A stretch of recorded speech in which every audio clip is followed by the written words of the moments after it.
It is not, as I say, sexy content. It's hard to be like, this is the coolest thing you'll ever learn, but it could be one of the most impactful things that they ever learn. Because if you can interview well, if you can ask a meaningful question that actually extracts information that you need to make your decision, you're off to the races. It's the best case scenario. Well, hi, you're very welcome to another episode of the Hiring Excellence Podcast. I'm Johnny Campbell, CEO and co-founder of Social Talent, and your host for today. And today in the show, we're going to be talking about, a theme we've talked about many a time, but we're going to take a unique lens on this, I hope. And that's really about how much recruiting has changed, and some of it from the perspective of just the market. And really, what got us here is not going to get us there.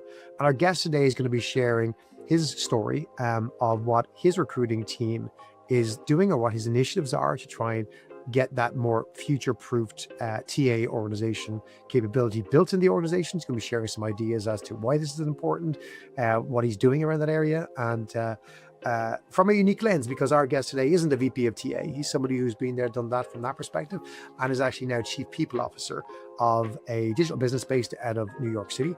I'm proud to welcome Robert Whitehouse to the show.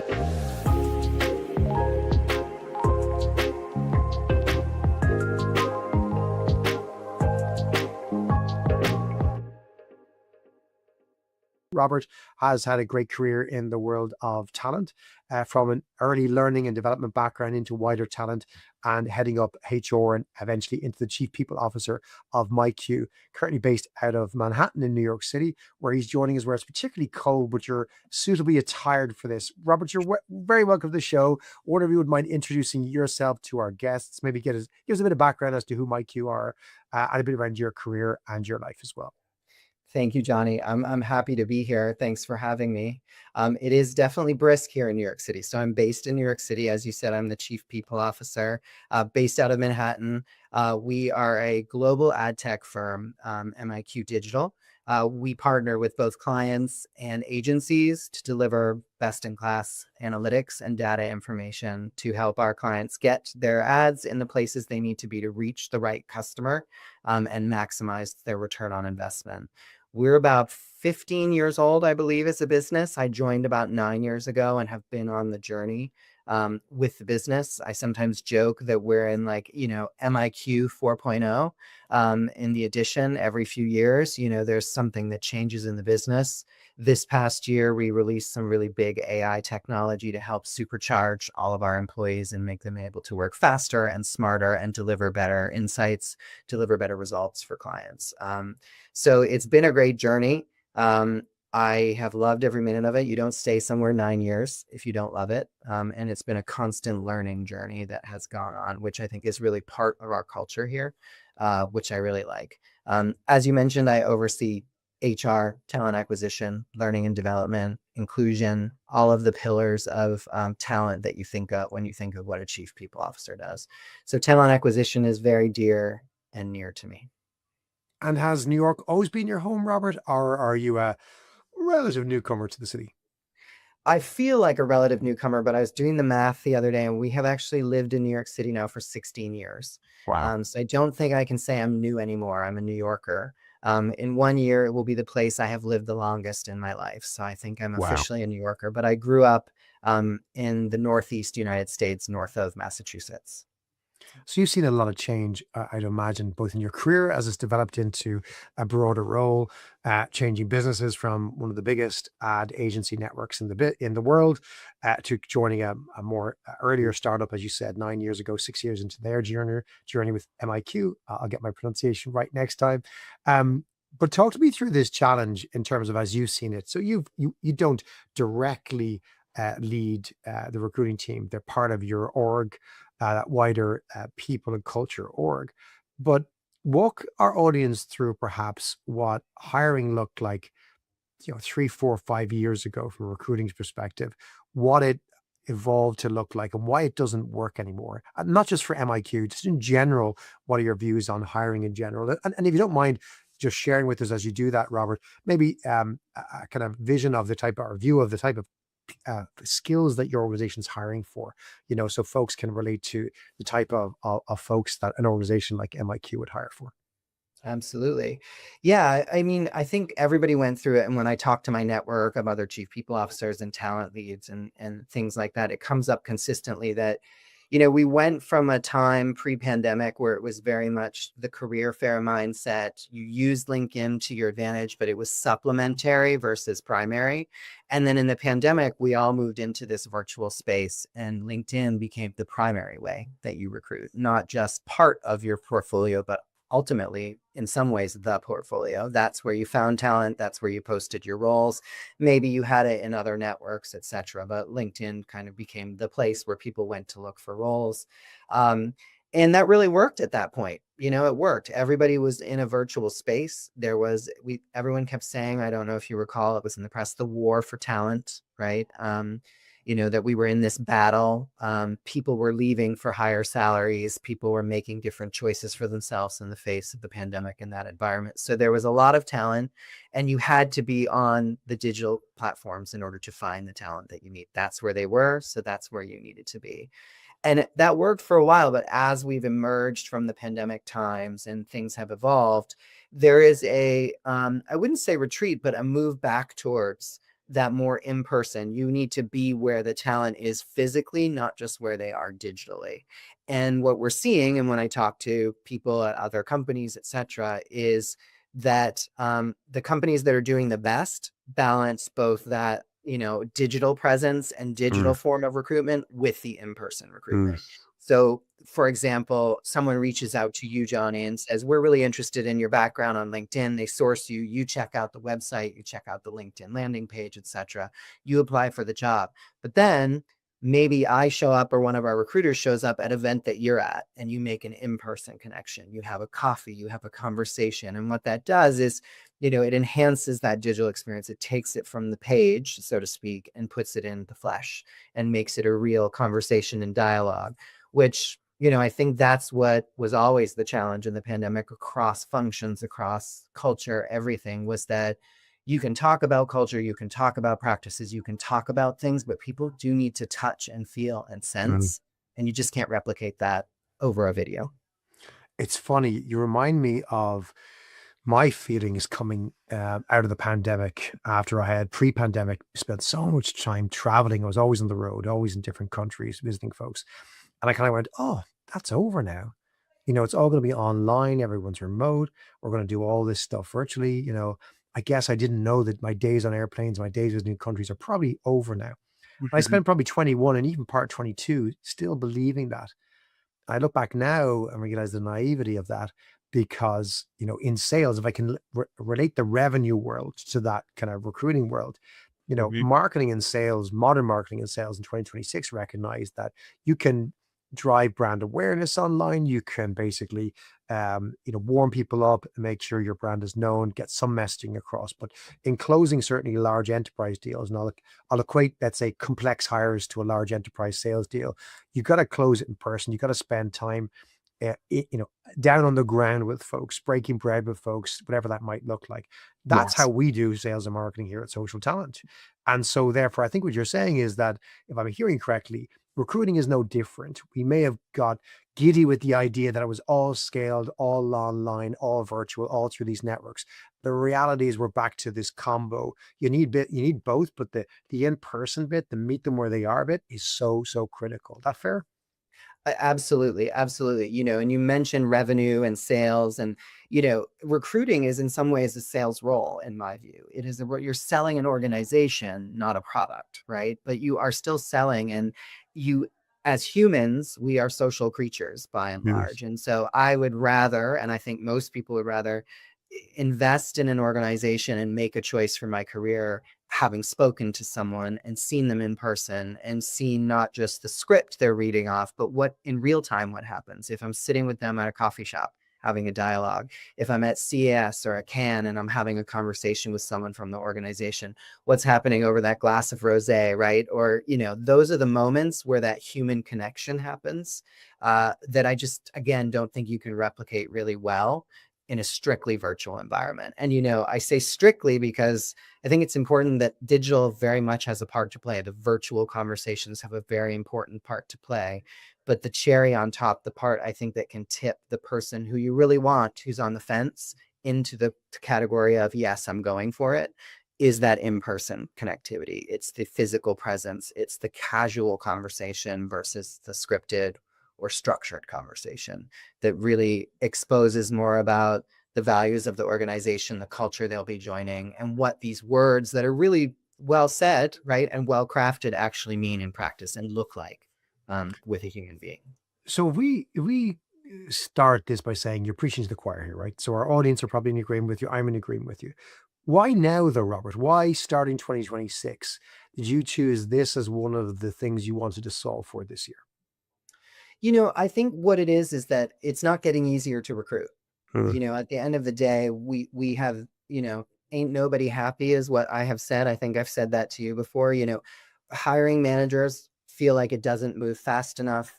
Recruiters feel like they're moving as fast as they can, but they're not happy with the outcomes either. And they think it's difficult to schedule and it's difficult to pin people down for conversations and collect their feedback. And so there's that Spider-Man meme where everyone's pointing at each other, and it's very much that. And so, I'm a big fan of upstream thinking. It's something I talked to the team about. And so, what I wanted to stop and think about was what's happening way upstream that's causing these challenges for the team.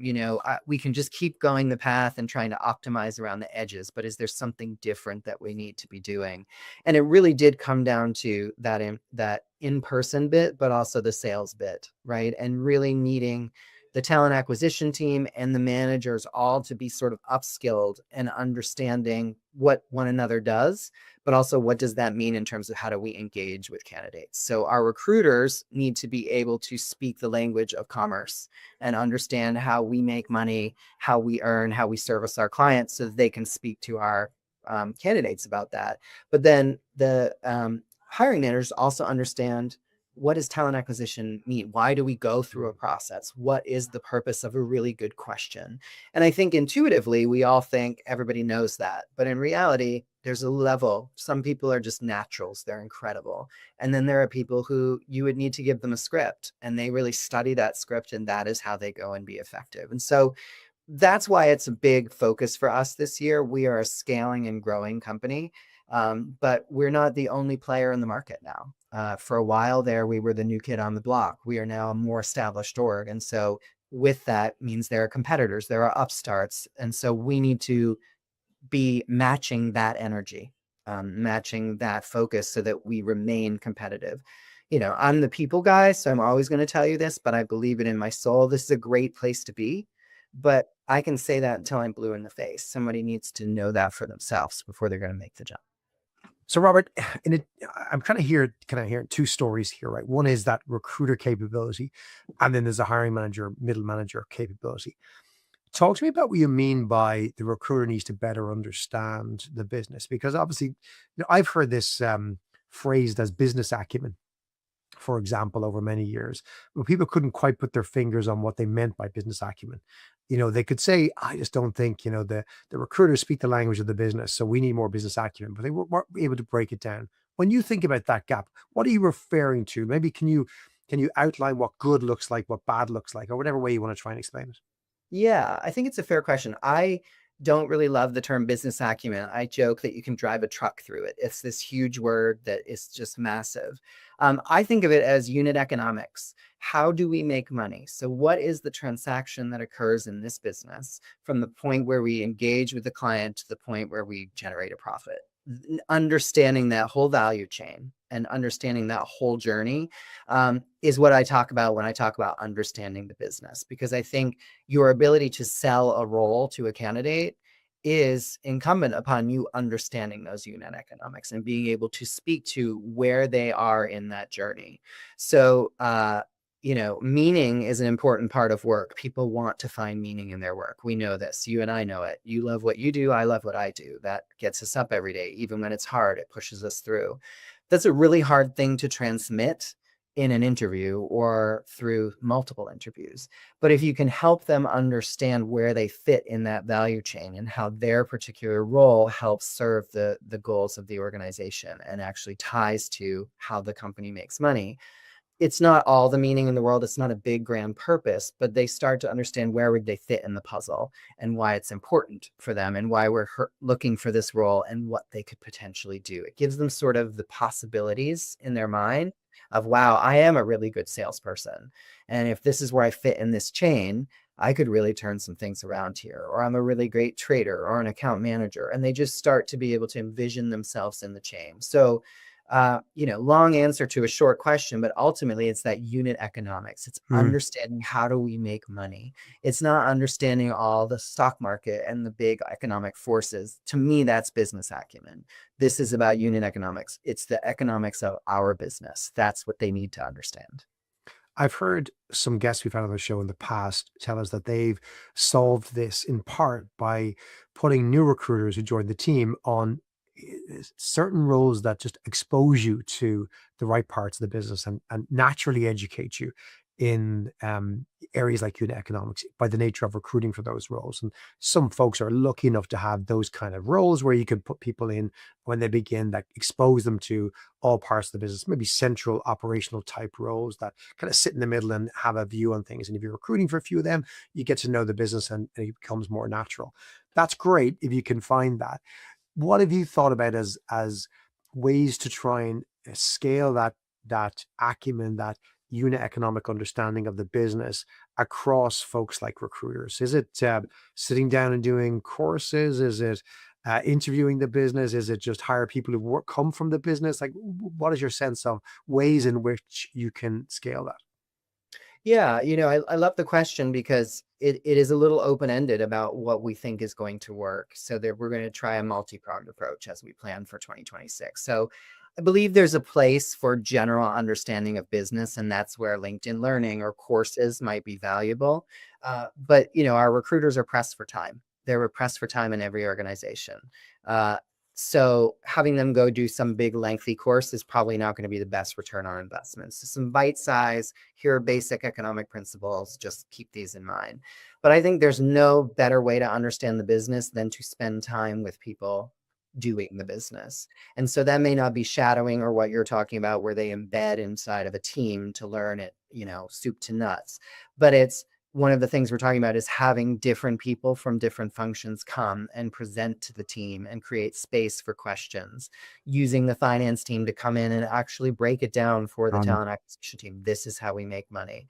And I want to caveat that it's not that they don't understand the business, they do, but it's giving more depth to that knowledge and more granularity, so that when you have the complex seller that you're interviewing. I keep going back to sellers because they are the toughest ones, but they have tough questions about, okay, what would this mean? What might my commission be? What is my earnings potential? Being able to have that conversation at depth is a real differentiator. And it starts with understanding the business, the unit economics. And so that's where the finance team, the sales team, the trading team, the account management team educate us, right? So it's interactive, and the speed at which you can get into the depth of the conversation is aided by the fact that these are people these are people that you've already interacted with. It's not some outside trainer.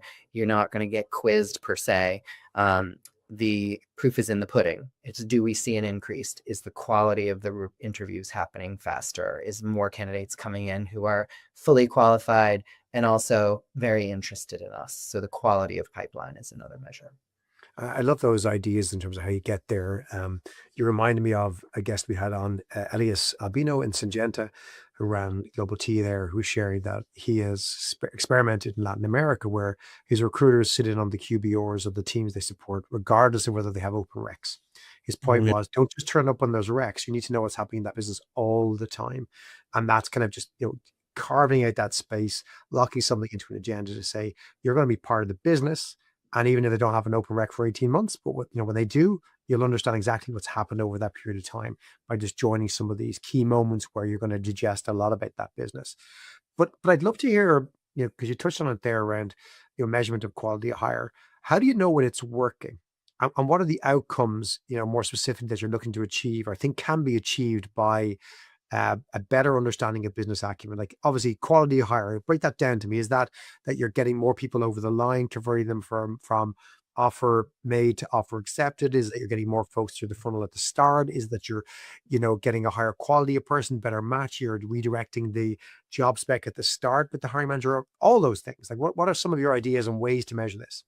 Yeah, I mean, I think it is all of the above. I think the one that I am most interested in for us as a business in 2026, and we can grow over time, but in 2026 is the candidates who come. You've got the top of the funnel, but the candidates who make it to that first conversation with the hiring manager.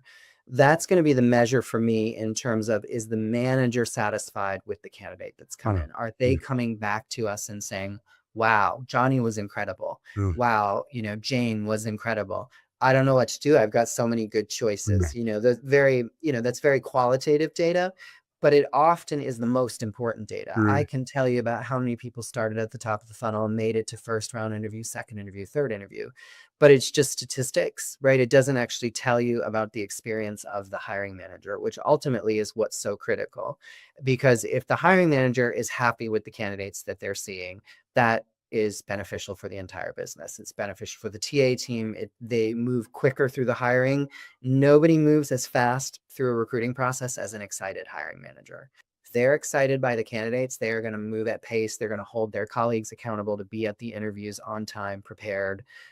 If they're sort of like, these candidates are okay, there's just not as much urgency, right? So it's both the response and the qualitative data from the hiring managers, but also how fast is it moving. Those two data points will really help me understand. I think the TA team understand, okay, we've had some movement here, right? Things are going in the direction we want them to in terms of the quality of the candidate. well, let's flip our focus onto those hiring managers, because even in a world where we have a high understanding of unit economics, the business from the recruiting team, their business acumen, as you say, or don't want to say, is really elevated than their, they are these more mature business aligned recruiters, these better talent advisors.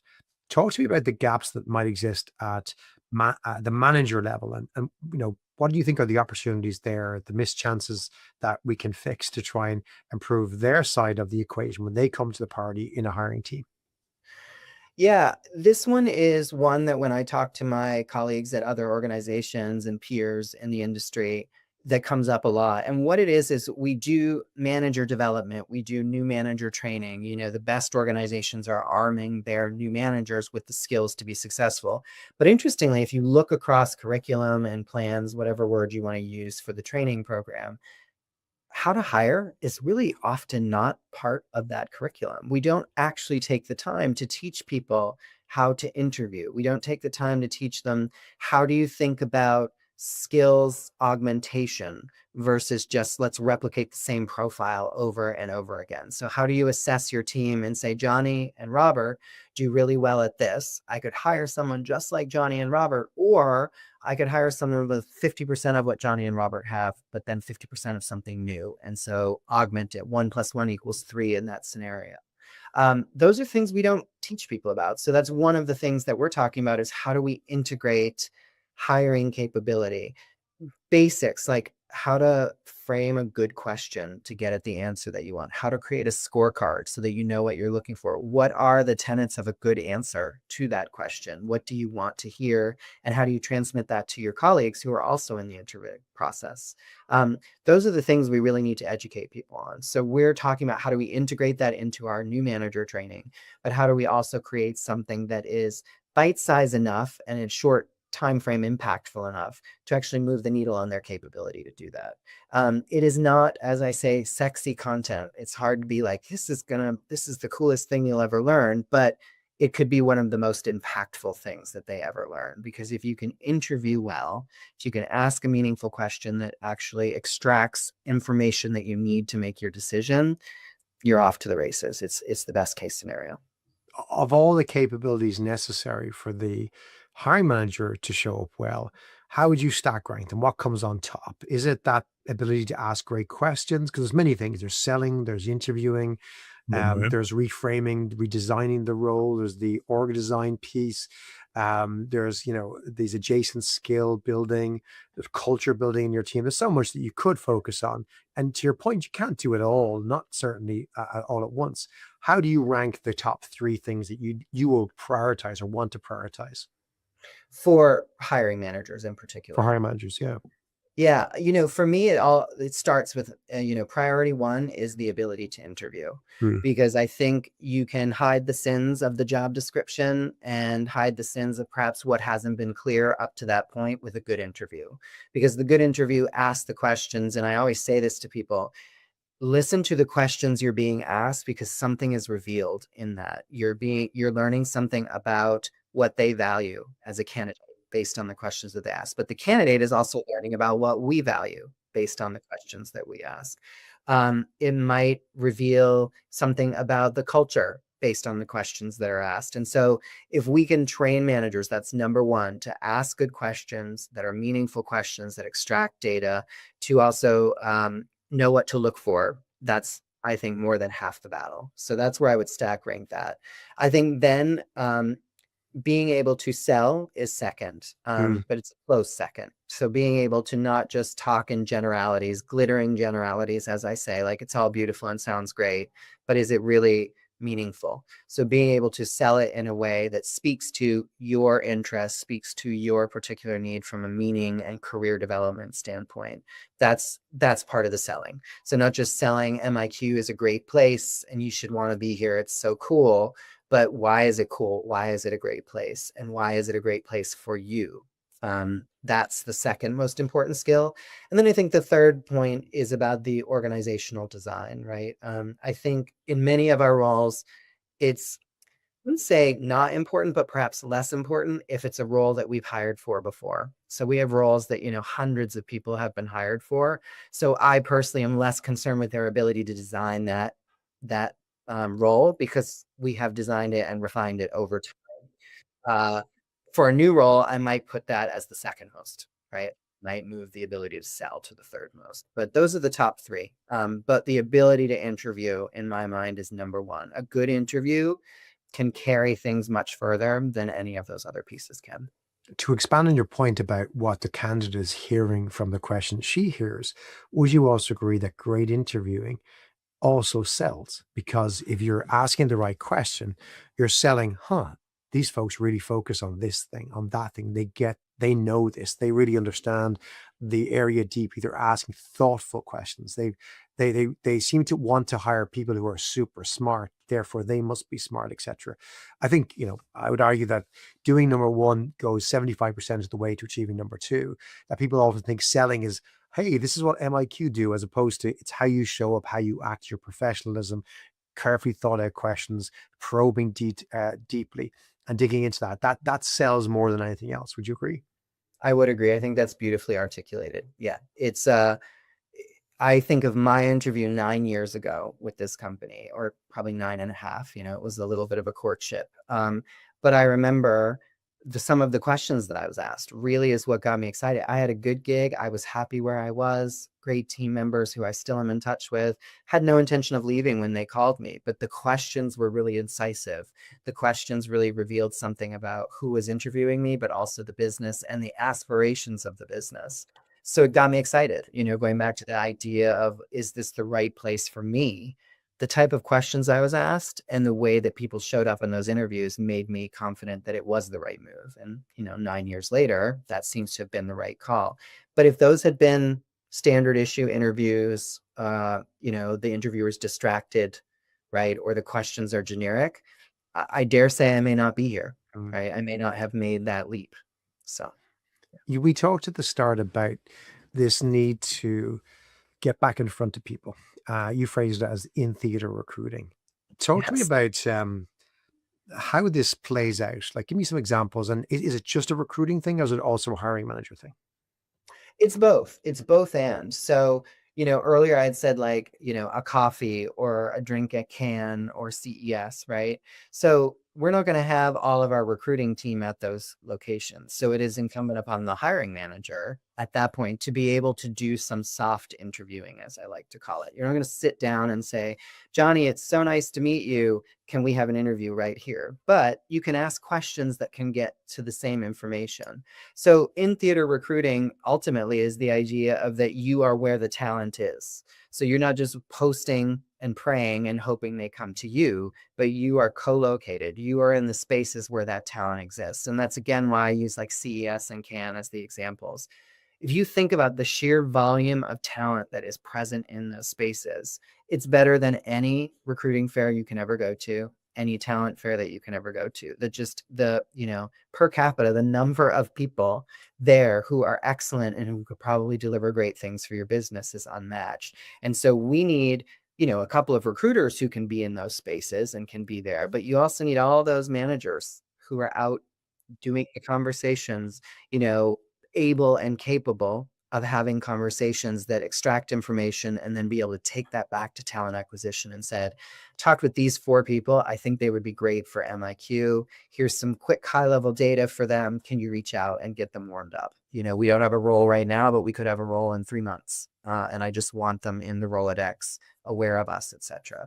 That's in theater recruiting. That's what it looks like. So it's not just the job of the talent acquisition team. It's also the job of those managers and leaders. They may not be a hiring manager, but they are leaders of our business. And can they help build the pipeline as well? I love that because it's a good quality metric as well. Because folks who are sent to Cannes or sent to CS aren't your underperformers in your teams. You send your best people to the events as a kind of well done and also to represent you. So there's a quality mark that's there that's absent perhaps from other sources to say if they're here from that company, they're probably the good people. Correct. Um, which is Yeah. not just a volume game, it's a quality game, I think, which is really important. It's really true. I mean, yeah, to your point, we're not spending budget on people who are so-so, No. right? We want the best representing us Mm. in those spaces. And so I dare say that that's most companies' approach. So again, the per capita quality there is unrivaled. It's not something we can do in Europe, but I know in the US, where in most states you're still allowed to do this. And I've heard of great recruiting teams geo-fencing the locations of these events and running targeted ads to folks who are at that event or in that building for a conference that's like or an event that's big where they know it's industry folks. You couple to our earlier conversation about digital plus in person. You blast them online, geo-fencing location, and then you've got people on the ground ready to have those soft interview conversations. I think that's your powerhouse setup, having those two things together. We have not done that personally, but in the future we may, everything's on the table. But I do remember being at the Society for Human Resource Management conference in Chicago a couple of summers ago. And the number of ads that were popping up in my Instagram feed and all of the things that I was on about this company's hiring and they need a talent person and all was incredible. So it is well used in the United States It's as a smart. tool. It's Mhm. smart. Well, tell me, Robert, on that point, if we close out, this is the beginning of the year, beginning of the plan. Talk to me about some of the initiatives you have lined up. You've touched on them already. You touched on obviously bringing different department leaders in to present to or talk to the recruiting team to explain what they do, how it works, do kind of lunch and learns, Q and A's, etc. What else have you got planned? Let's say even on the hiring manager side to kind of both improve their quality interview skills, setting skills, and maybe organizational structure skills, and then on the recruiter side, some of their business acumen skills. Yeah, I mean, as you said, it's the beginning of the year. So right now, what we've been in is sort of a let's just set the expectations mode for the talent team in Mhm. particular. So in late mid-December, we did a all hands. We have about 40 plus people in the global talent function across, India, Australia, the United States, Canada, LATAM, EMEA, right? So we did 2 sessions at different times so that everybody could have a live conversation together. And in it, we talked about what are our key plays. We identified, recruiting with the business, not for the business, as one of our key plays. And so that's step one, is you just need to name it. You need to get it out there that this is the expectation, this is what we're focusing on. And then giving people some autonomy, and that was part of the workshop and part of the session was, what does that mean to you? How do you think your function can contribute to that key play? and that goal for us. So that was step one. And then some of the things that we're talking about early on in the year is, as I mentioned, the manager development. How do we get that integrated into the curriculum? Um, Interviews with other organizations that seem to be having a lot of success with recruitment, understanding those pieces.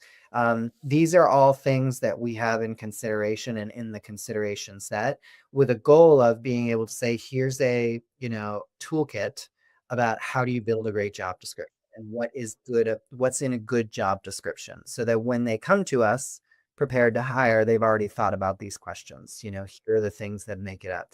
Here are the things that you need to think about before you go to the first interview, and so they have these guides, so that for those people who are naturals, it's just a quick reminder. For the people who are nervous and perhaps they've never hired before, they have something that can be a very strong guide and something they really rely on. Those are the types of things we're thinking about. So not just doing the education, but then what's the thing where, okay, I learned this when I did my manager development training. It's now been 3 months since I did that training and I have my first hire. Going back to that toolkit as a reminder, but actually as practical things that they can actually put to use, is sort of the goal. We don't want to just be talking. We want practical things that they can get their hands on as well. Just in time, as they say, right? Something they can use in real time. Robert, I love that your story, which is different to many stories we're hearing, isn't focused on we have this fancy AI tool to solve our problem. It's really back to something as basic but so important, which is alignment. That the key to cracking any of this, to unlocking the value that you can have as a recruiting team and a powerful paired hiring team, is that alignment. Getting the hiring team together, the recruiter, the hiring leader, and saying, right, we're going to work really well together. I'm going to come closer to you and understand your business, and you're going to come closer to me and understand how we do hiring together. That's a powerful way to win talent. And I guess fundamental to a business like yours, Robert, and back to your core role, your job is to make sure the business attracts the best talent, motivates, and keeps that best talent. So I love the approach in terms of focusing on that alignment. I think it is refreshing to hear. It's back to basics.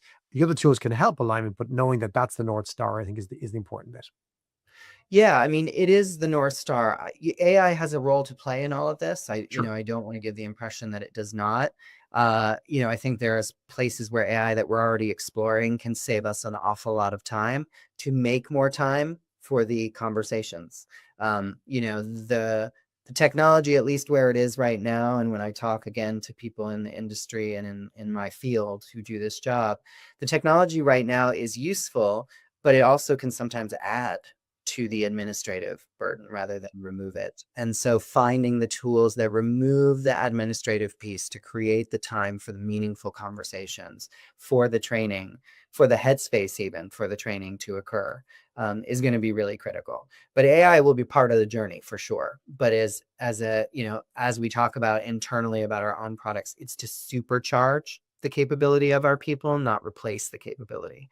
So if some AI tool can simplify the process, take steps out of the process, that means, Johnny, you have an extra 3 hours in a week to have conversations with candidates, to go Exactly. out and have the coffee, that kind of To thing. sit in that QBR with the business to better understand their needs, to sit in on the workshop at lunchtime from the finance team to understand our unit economics, etc. Robert, I really Exactly. appreciate your perspective. It's refreshing to hear. It's a good story. I'd love to hear maybe the update next year. How did we get on? Lessons learned, what worked, what didn't work. But I think already tons of lessons and thinking for our audience to take away for their own team. So I really appreciate your time today. Appreciate the invitation. Yeah, I am glad I share it, and I'm happy to come back and share more, but hopefully it inspires some thinking for people. We're all trying to figure it out together. Things are moving quickly, so I think we've got to share what we can. I think that's the lesson. We all have similar problems, but also there are similar solutions that will fix it. You got to listen for best practice, go scale it, go make it work. Robert, thank you for joining us. And thank you for joining us as well this week to hear Robert's story. I hope there's tons of lessons there as you're hopefully thinking about better alignment between your hiring team members, between those recruiters, between those hiring managers, and also the technology that is increasingly getting involved, agents getting involved. We're going to have to get alignment between everybody to make sure this works. We'll be back again next week with another great episode of Hiring Excellence. Don't forget to subscribe if you don't already on your favorite podcast app, or don't forget you can watch the video every week on LinkedIn or YouTube. Until next week, take care. We'll see you then.